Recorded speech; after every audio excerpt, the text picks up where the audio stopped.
పక్కనే young India skill యూనివర్సిటీకి దాదాపుగా 57 ఎకరాలతోని దాదాపుగా 150 కోట్ల రూపాయలతోని ఇవాళ శిక్షణ ఇవ్వడానికి నిరుద్యోగ యువకులకు ఇవాళ పనులను ప్రారంభించుకున్నాం.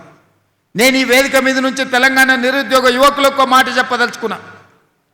ఒకనాటి అవసరాలను బట్టి ఆనాటి పరిస్థితులను బట్టి పండిత్ జవహర్లాల్ నెహ్రూ గారు విద్యా సంస్థల్ని వారి మొదటి ప్రాధాన్యత కింద ఎడ్యుకేషన్ అండ్ ఇరిగేషన్ అంటే యూనివర్సిటీలో ఎస్టాబ్లిష్మెంట్తో పాటు ఇరిగేషన్ ప్రాజెక్టులు బాక్రానంగల్ నుంచి మొదలు పెడితే మన పక్కనే ఉన్న నాగార్జున సాగర్ వరకు రైతుల అభ్యున్నతి కోసం పండిత్ జవహర్లాల్ నెహ్రూ గారు నిర్ణయాలు చేయబట్టే ఈరోజు ఈ దేశంలో యూనివర్సిటీలు వచ్చినాయి.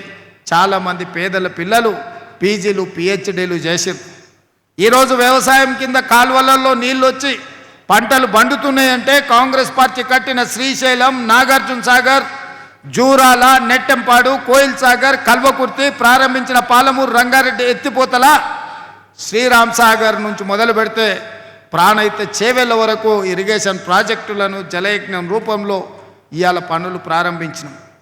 ఈ నగరానికి తాగునీటి సమస్య ఎద్దడి ఉంటుంది అని కృష్ణానది జలాలను 3 విడతలుగా, గోదావరి జలాలను హైదరాబాద్ నగరానికి కాంగ్రెస్ పార్టీ తరలించింది. ఇవాళ ఔటర్ రింగ్ రోడ్డు రావడంతో మహబూబ్ నగర్, రంగారెడ్డి జిల్లా, మెదక్ ప్రాంతంలో భూములు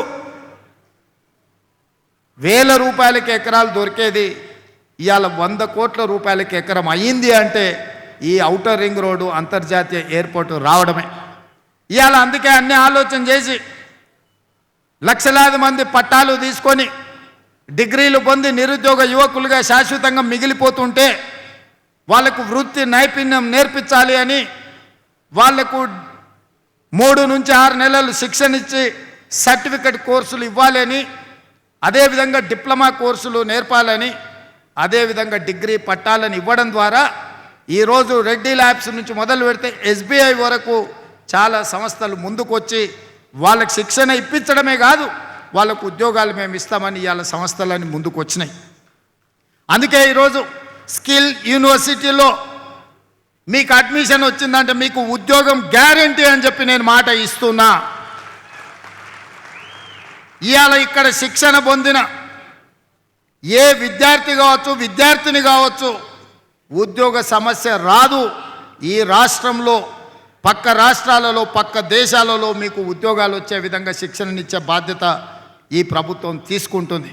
మీ భవిష్యత్తు కోసం ప్రణాళికలు వేస్తుంది.